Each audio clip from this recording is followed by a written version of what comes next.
were talking before about, roof, how insurance companies are looking at ages of roof and this and that.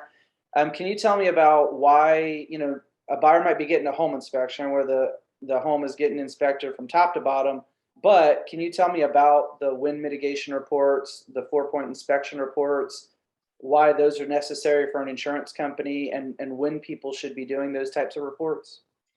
Yeah, there's a few inspection companies that we've seen that will do those automatically on every inspection.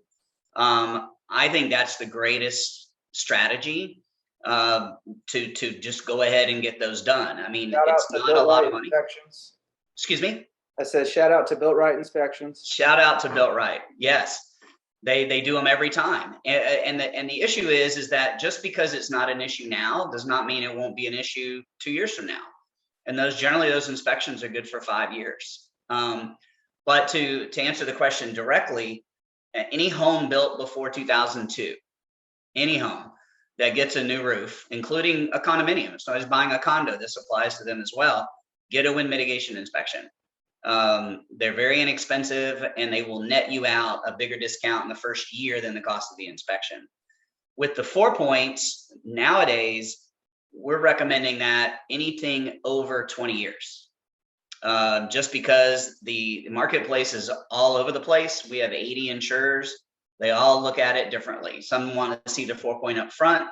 Some want to see it after the repairs are done. But again, when we have that information and we can see it, we can navigate through it and consult with them and tell them, hey, this is not insurable right now, but here's how to make it insurable, versus giving them a quote. They go with it, they send it over to Ryan and his team or to their lender, and then they get a rejection on the back end. That's the worst case scenario. So again, I would include the 4-point in the wind mitt on any home. Go ahead and include it at a period. And definitely any home that's more than 10 years old. Yeah. The other thing about those inspections, Daniel, is they're transferable. So if they've had the inspection and they have somebody buying their house, we can just hand it right off, just like an elevation certificate or anything else. So it's definitely advantageous to have. That's cool.